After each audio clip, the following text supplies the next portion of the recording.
سامعین کرام، رمضان المبارک اختتام پر ہے۔ اس میں ہمیں ایک بات پہ خاص خیال رکھنا چاہیے۔ اگر ہم نے یہ سنا ہے کہ رمضان المبارک کے روزے رکھنے سے میرے گناہ تمام معاف ہو جائیں گے،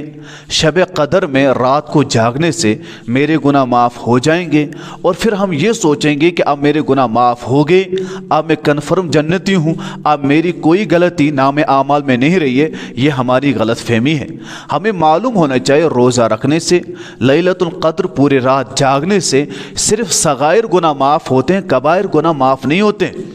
کبیرہ گناہ صرف اور صرف توبہ کرنے سے معاف ہوتے ہیں، بنا توبہ کیے ہوئے ہمارے گناہ بالکل بھی معاف نہیں ہو سکتے ہیں۔ اندازہ لگائیں، اگر ہم نے کبیرہ گناہ کیے ہوئے ہیں،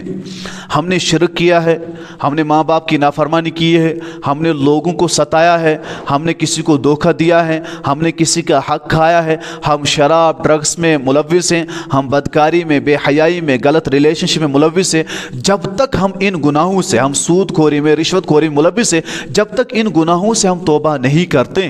اور ان گناہوں کو چھوڑنے کا پختہ ارادہ نہیں کرتے اور چھوڑ نہیں دیتے، تب تک رمضان کے روزے، لیلۃ القدر کا جاگنا، پورے مہینے تراویح میں قرآن پاک سننا، رات کو 10 پارے سننا، درود شریف 1000 مرتبہ پڑھنا، ذکر و اذکار کرنا، یہ ہمیں کوئی فائدہ نہیں دے گا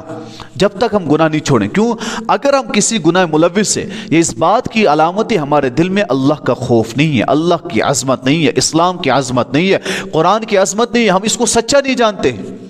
تو ہماری مغفرت ہوگی کیسے؟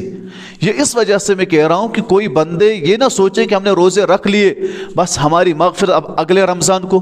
اب ہمیں نماز سے بھی چھٹی، جس طرح اب رمضان میں مسجد بھری ہوتی ہے، پھر عید کے دن 2 صفے اور عید کے بعد 4 بندے ملتے ہیں مسجد میں، یہ کون سا مسلمان ہے؟ اس کو تھوڑی پوچھا جائے گا رمضان میں اس بات کیسے کی، اسے پوچھا جائے گا صبح کی نماز پڑھی کیوں نہیں پڑھی، کیا وجہ تھی؟ توبہ کرنا ہے، اللہ سے معافی مانگنی ہے۔ توبے کا طریقہ آسان ہے، ندامت آنی چاہیے، اللہ میں نے جو گناہ کیے ہیں غلطی ہوگی، اس پہ آنسو 1-2 بہا لیں، اور اس کے بعد پختہ ارادہ کریں، اللہ اب گناہ نہیں کروں گا، اب نماز نہیں چھوڑوں گا، اب روزے نہیں چھوڑوں گا، زکوٰۃ دینا نہیں چھوڑوں گا، غلط تعلقات نہیں رکھوں گا، غیر محرم کے ساتھ غلط تعلقات نہیں رکھوں گا، غیر لڑکی کے ساتھ تعلق نہیں رکھوں گا، برے کام میں نہیں رہوں گا، رشوت نہیں کھاؤں گا، سود نہیں کھاؤں گا، کسی کا حق نہیں کھاؤں گا، بہنوں کا حق نہیں کھاؤں گا، کسی کے ساتھ تعلق نہیں کاٹوں گا، شرک نہیں کروں گا۔ ان تمام سے توبہ کریں اور پھر اس پر ڈٹ جائیں